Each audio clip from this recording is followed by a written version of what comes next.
I bankrolled my stepdaughter's lavish wedding until she erased me from it, so I pulled the plug and ended everything overnight. My stepdaughter Sarah is getting married on August 3rd. The whole wedding planning thing has been eating up her and her mom's time for months now. I'm talking about every conversation, every free minute. They're obsessing over it. I say her mom because, well, we've been living together for about 10 years, but we're not married.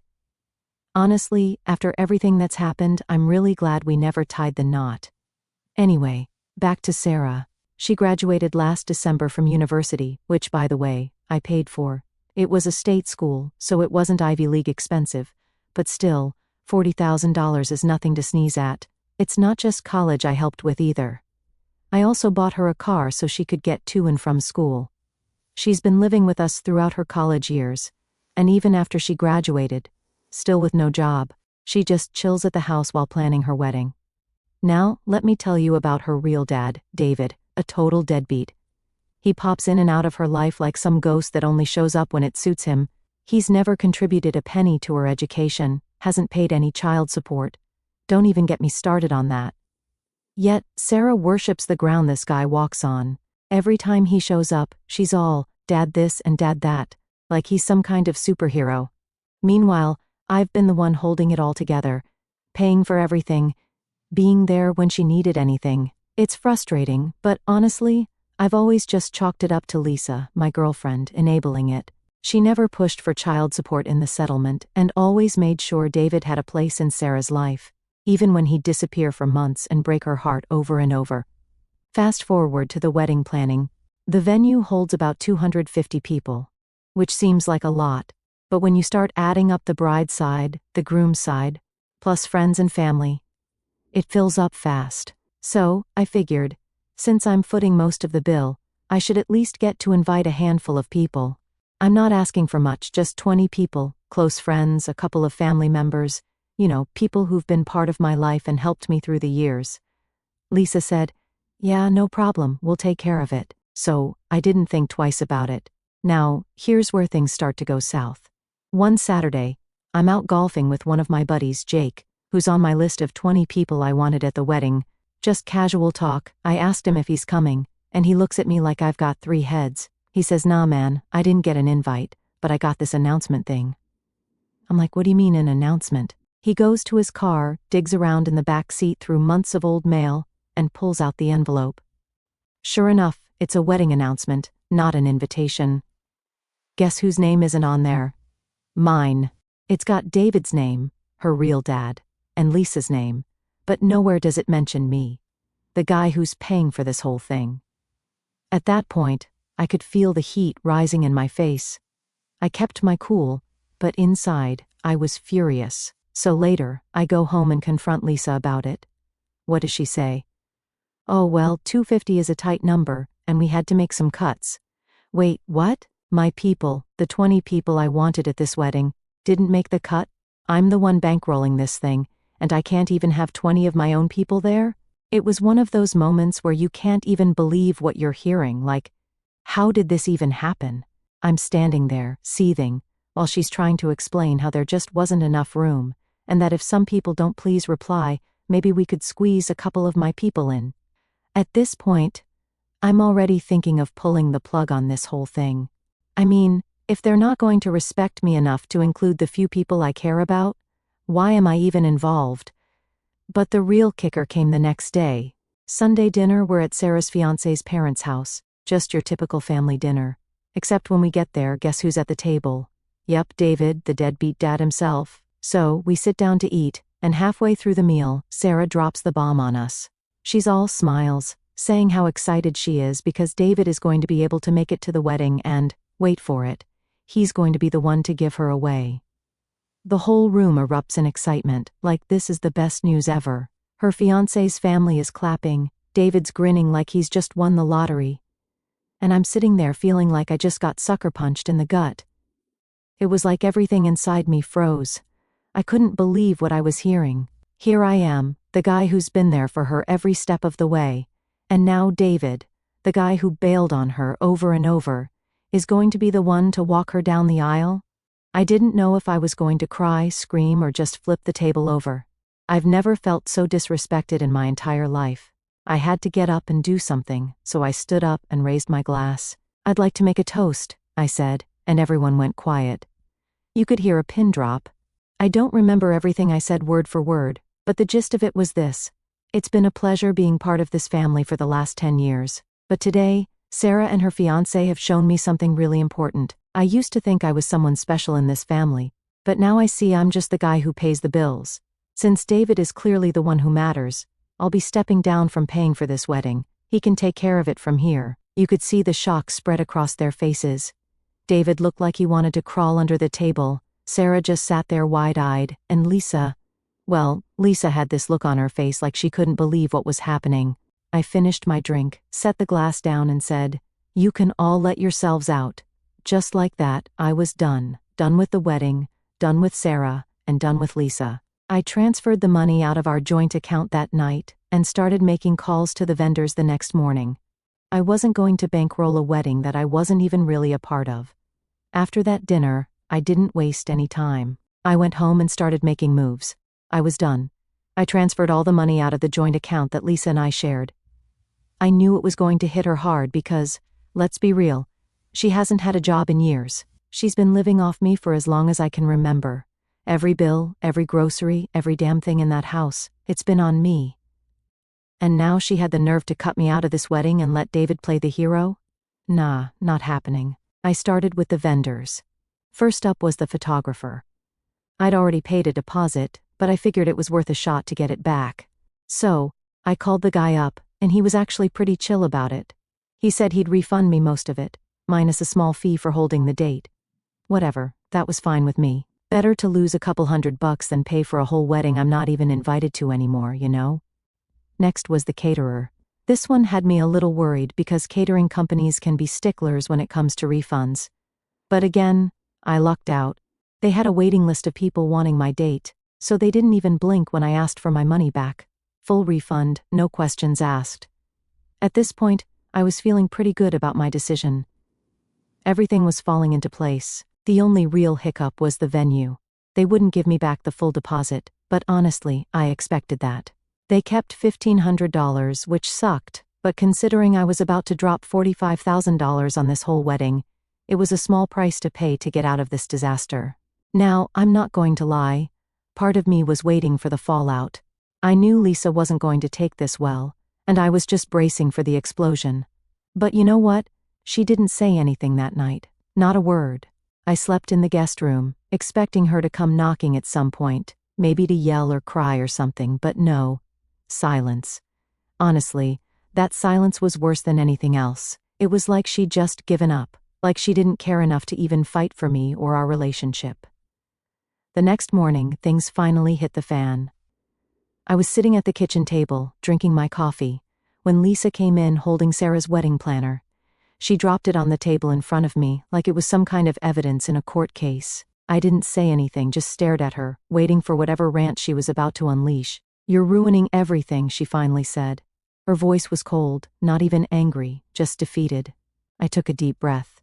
"I didn't ruin anything, Lisa. You and Sarah made your choices. I'm just reacting to them."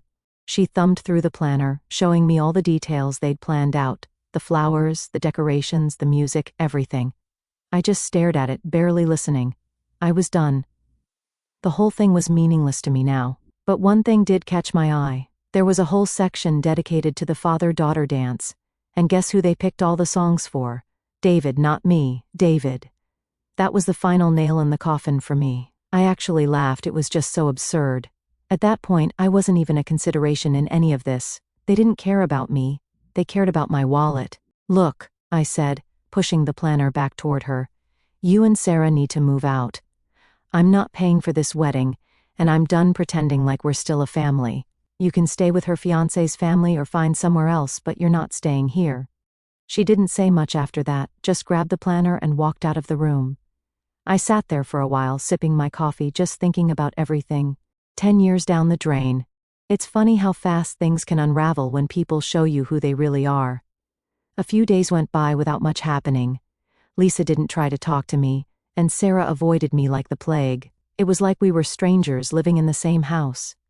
Then, one morning, I woke up to find that they were packing. I didn't ask where they were going, I didn't care. As long as they were out, it was fine by me. It was hard not to be petty while they packed. I wanted to throw some of their stuff in the garbage just out of spite, but I held back. I didn't want to lower myself to their level. Besides, I'd already won by pulling the financial rug out from under them. Lisa kept giving me these dirty looks while she packed, but Sarah wouldn't even make eye contact. Good. I didn't want to see her face anyway. They left that afternoon, no goodbyes, no final words, just silence. I locked the door behind them, and it was like a weight had been lifted off my shoulders. The house was quiet, and for the first time in a long time, it felt like it was mine again. That night, I changed the locks. Call me paranoid, but I didn't trust that they wouldn't try to come back and pull some stunt. After everything they'd put me through, I wasn't taking any chances. With the new locks in place, I finally felt like I had control over my life again. I sat on the couch that night, cracked open a beer, and just relaxed. It was weird. I hadn't felt this calm in months. No more wedding stress, no more dealing with Sarah's entitled behavior, no more walking on eggshells around Lisa. I was free. A week later, I heard through the grapevine that they were trying to downsize the wedding. Apparently, Sarah's fiancé's parents were stepping in to help cover the costs. But even they weren't too thrilled about it. I guess Lisa had burned a few bridges along the way. And get this. She actually tried to write herself a check from our joint account the day after the blow-up.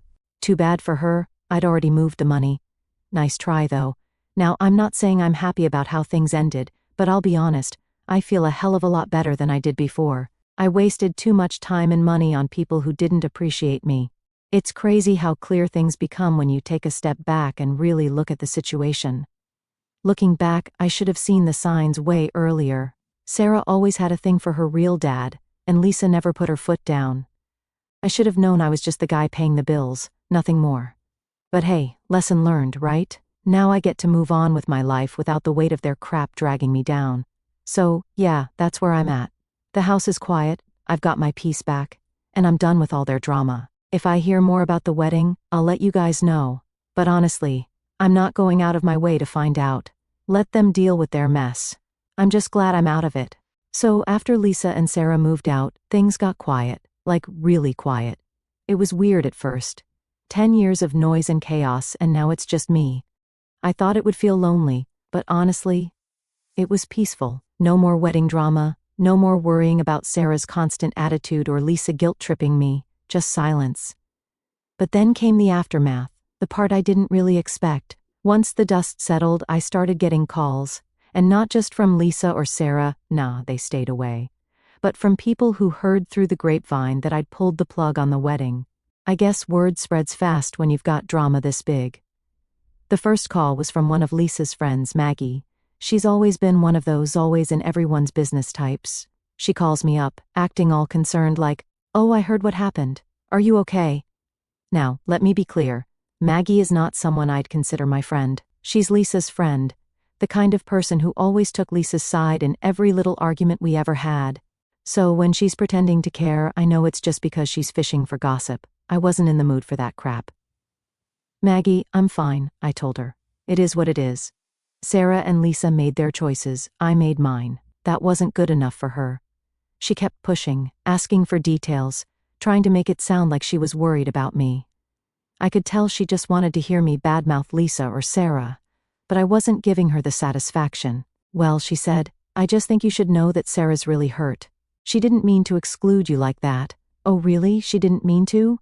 I mean, how do you accidentally exclude someone from their own life?" I bit my tongue because the last thing I needed was more drama. I kept it short and ended the call. But I knew that wasn't the last of it, and I was right. A couple of days later, I got a call from Sarah's fiancé's mom, Joyce. Now, I'd always thought Joyce was nice.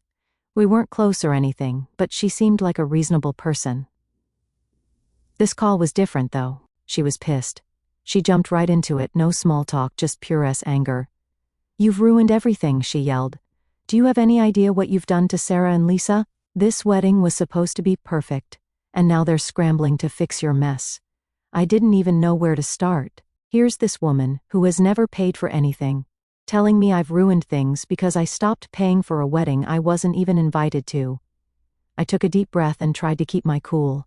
Joyce, I said, I didn't ruin anything. Sarah and Lisa did this to themselves. I'm not paying for a wedding that I've been excluded from. If they want a wedding, they can figure it out.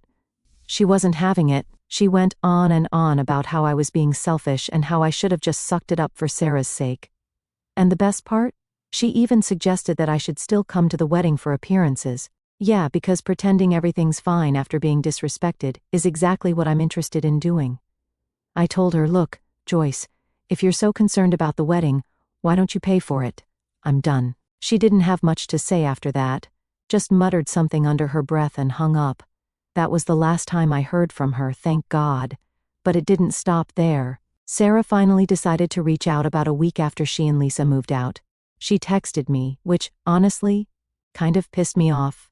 Like, she couldn't even call after everything that happened. She just sends a quick text like it's no big deal. Her message was short and to the point. I'm really disappointed in how you handled things.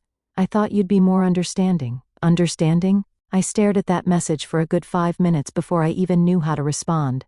Understanding? She seriously thought I was the one who needed to be more understanding?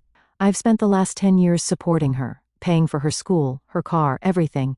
And she thought I needed to be more understanding? I finally texted back, I'm disappointed too, Sarah, but I've done enough for you. I'm not paying for a wedding that I'm not part of. Good luck with everything. That was it. She never replied. No apology, no explanation, nothing. Just silence. And honestly, that hurt more than I thought it would. I wasn't expecting her to grovel or anything, but I guess part of me hoped she'd realize how much she'd screwed up. But no, nothing. After that, things went quiet again. No more calls, no more texts. It was like they'd all just erased me from their lives, which, I guess, was for the best. But even though the drama had died down, I couldn't help but feel like I was mourning something. 10 years of my life, and now it was all gone. Lisa, Sarah, the future I thought we had. It was all just over. I started getting back into my routine, though. Work kept me busy, and I reconnected with some old friends. It was weird at first, not having Lisa around, but eventually, I started to feel like myself again. I realized how much of my energy had been spent on keeping that relationship going, even when it was clear I wasn't getting anything back. One night, I ran into Jake again, the buddy who hadn't been invited to the wedding. I told him everything that had gone down. He just shook his head and laughed. Man, you dodged a bullet, he said. If they couldn't even respect you for this, imagine how things would have been down the line. He was right. I'd spent so much time trying to make things work with Lisa and Sarah, thinking that one day they'd appreciate me. But it was never going to happen.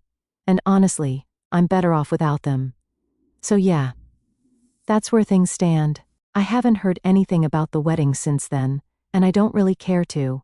Lisa and Sarah made their choices, and I made mine.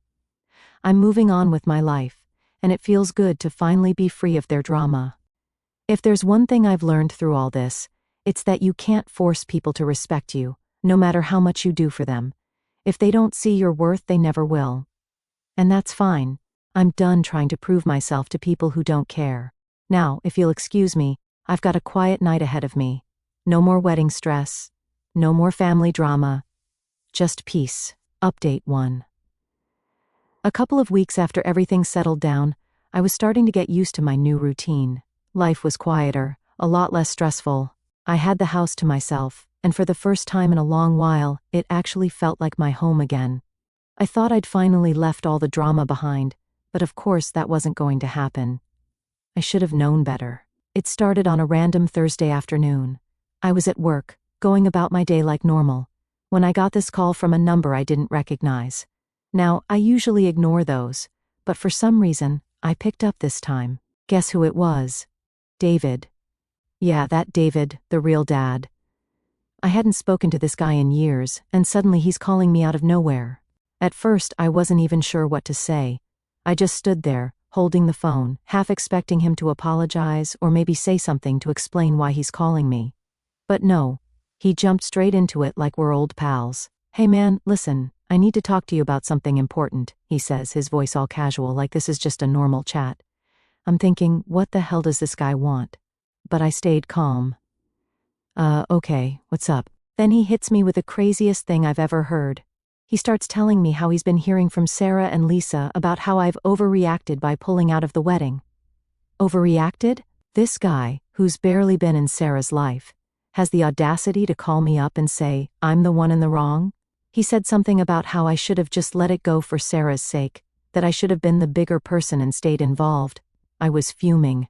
Here's this guy who swoops in at the last minute to play the role of the loving dad, telling me how I should have handled the situation. The same guy who abandoned her over and over again while I was there every day, paying for everything, making sure she had what she needed. I couldn't believe it. But it gets worse. After lecturing me about how I was wrong, he drops the real reason he's calling. Apparently Sarah and her fiancé were struggling to make ends meet with the wedding after I pulled out, and David was trying to convince me to pitch in again. He actually had the nerve to ask if I could help him pay for the wedding, the same wedding I wasn't even invited to. I couldn't help it, I started laughing. I didn't mean to, but the whole thing was just too ridiculous. This guy seriously thought I'd hand over my hard-earned money to bail him out after he and Sarah pushed me aside? Nah, not a chance. David, I said, still trying to stop myself from laughing, there's no way I'm giving you a single cent. You and Sarah made your choices. You want to play dad? Go ahead and pay for the wedding yourself. There was a long pause on the other end of the line, and for a second, I thought maybe he'd hung up. But then he sighed and said, Come on, man, we're family. This is for Sarah's happiness. That hit a nerve. Family? I've spent 10 years trying to be there for Sarah, trying to build a family with her and Lisa, and now suddenly, he's family because it's convenient? I wasn't having any of it. We're not family, I said, my voice harder than I meant it to be. You haven't been around. You don't get to play the family card now just because it suits you. If you really care about Sarah, then you figure it out. I'm done. And then I hung up. I'm not proud of it, but at that moment, I didn't care. I was done being the nice guy, done being walked over. The whole thing left a bad taste in my mouth, though. It wasn't just the fact that David had the nerve to call me. It was the fact that Sarah and Lisa were still trying to use me. Even after I made it clear I was out, I couldn't believe they were desperate enough to send David to try and get money out of me. But if you thought that was the end, oh boy, you'd be wrong. A few days later, I get another call. This time, it's from Sarah herself. She hadn't spoken to me since the whole wedding debacle went down, so I figured something must have happened. Part of me thought maybe she's realized what a mess this has all been and wants to apologize. Stupid, right? I answer the phone, and before I can even get a word in, she's already going off. Why are you making things harder for everyone? Do you know how much stress you've put me under? You should have just gone along with it. Why couldn't you just be supportive? I'm standing there, phone in hand, just stunned. I don't even know how to respond at first because it's like she's talking to a different version of me. One who apparently hasn't done anything for her over the last decade. Sarah, I said, trying to stay calm, I was supportive. I've been supporting you for 10 years. I paid for your school, your car, everything. But I'm not paying for a wedding I've been cut out of. That's not how this works. She wasn't having it. She kept going on about how I was ruining everything, and how I needed to stop being selfish. I couldn't believe it. Here I was, the guy who had been there for her every step of the way, and now I'm the selfish one because I won't bankroll a wedding where I've been erased? That's when I realized I wasn't dealing with the same Sarah anymore. The Sarah I helped raise, the one I'd spent years supporting, was gone. She had been replaced by someone who only saw me as a means to an end. As long as I was paying, I was useful. But the moment I said no, I was the villain. It hurt more than I'd like to admit. But in that moment, I made peace with it. I wasn't going to change her mind, and I wasn't going to win this argument. I'd already won by walking away from the wedding, and that was enough. Look, Sarah, I said, my voice steady, you've made your choices. I've made mine. I wish you and your fiancé the best, but I'm done. You're on your own. And that was it. She didn't reply, just hung up. After that, I knew I had to close this chapter for good. I was done being the guy they turned to only when they needed something. I deserve better than that. So, I started focusing on myself, my job, my friends, my life. And you know what? It felt good. Sure, it stung at first. But sometimes you have to walk away from people who don't see your value. And that's exactly what I did. Update 2. After all the crap with Sarah and David calling me to basically beg for money, things started to calm down, or at least I thought they did, I guess when you cut people out of your life, you expect everything to just stop. Like the drama goes away, and you finally get to live in peace. I was about to learn it doesn't work like that. Not with people like Sarah and Lisa. A few weeks after Sarah's last call, I get home from work, and there's this letter in my mailbox, no return address, just my name scribbled on the front. I already had a bad feeling about it before I even opened the thing. Sure enough, it's from Lisa. The letter was full of the usual garbage. She starts by acting like she's trying to be reasonable, saying she understands why I pulled out of the wedding but that it was unfair to leave them scrambling. She said I should have had more respect for Sarah's feelings and helped her out for old time's sake. Yeah, right, like I'm going to forget everything that's happened and just swoop back in with my wallet because they can't figure out how to pay for their own mess. But then Lisa goes further. She actually tries to guilt-trip me by saying Sarah's struggling with depression now because of everything that's happened. She writes, she's been really down ever since you cut her out, and it's affecting her mental health. I'm worried about her. Maybe if you could sit down with her and have a heart-to-heart, things would be different. That hit me harder than I expected. Not because I believed her, but because part of me wanted to. I'd spent 10 years raising Sarah like my own kid, and even after all this, there was a small part of me that still wanted to make things right. But I couldn't. I knew if I went back into their lives, it would be the same cycle all over again. Me giving, them taking, and me ending up feeling used. I threw the letter in the trash and went inside. I wasn't about to let them drag me back into their drama. Still, it stuck with me for a few days. I kept thinking, what if she's really struggling?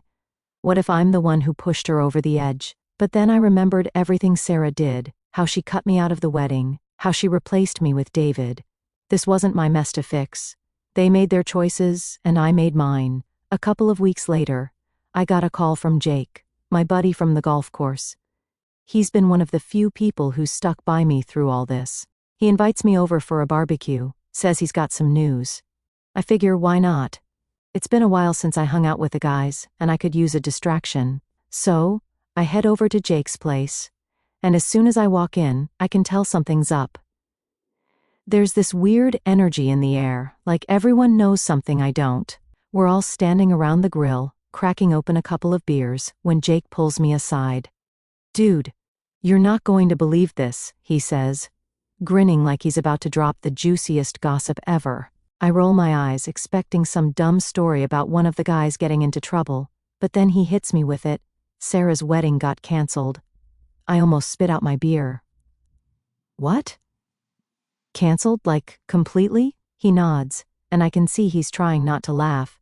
Yeah, man. Apparently there was some big blow-up between her and her fiancé's family, and the whole thing just fell apart. I didn't know whether to laugh or feel sorry for her. Part of me was like, serves her right, but another part of me remembered all the time and money I had put into that wedding before everything went sideways. All those months of planning, all the drama, and now it was just over. I asked Jake for more details, and he told me that Sarah's fiancé's family wasn't too happy with how things had been going.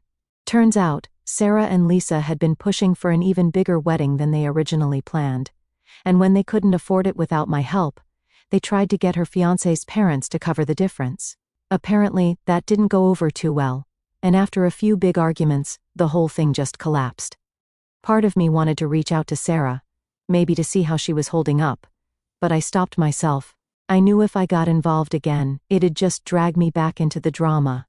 And honestly, after everything they put me through, I didn't owe them anything. The barbecue went on, and I tried not to think too much about it, but later that night, when I got home, it hit me. This was it. The wedding was canceled, the relationship was done, and there was nothing left to tie me to Sarah or Lisa anymore. It was a weird feeling, like I had finally closed the book on this whole chapter of my life. Over the next few weeks, I started focusing more on myself. I picked up some new hobbies, spent more time with friends, and even started dating again. It felt good to move on, like I was finally living for me instead of always worrying about someone else's problems.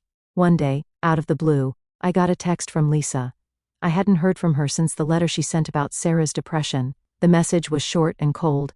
Just wanted to let you know we're moving out of state. Sarah's starting over. I stared at my phone for a while after reading it, trying to process how I felt. I guess part of me was relieved. Them moving away meant I wouldn't have to worry about running into them or dealing with their drama again. But another part of me felt empty, not sad exactly, but like something had finally come to an end, and I wasn't sure how to feel about it. I didn't respond to the text. There was nothing left to say. So, that's where things stand now. Sarah and Lisa are out of my life for good, and I'm finally free. It took a lot of crap to get here, but I feel like I've come out the other side stronger. Sure, it still stings sometimes, thinking about how things ended, but I've learned that some people just aren't worth the effort. You can bend over backward for them, but if they don't see your worth, it's never going to work. And now, I'm just focusing on me. It's funny how much better life gets when you stop putting your energy into people who don't appreciate it. Anyway, thanks for sticking around through all of this. Life's looking up, and I'm ready for whatever comes next. No more drama, no more games, just peace.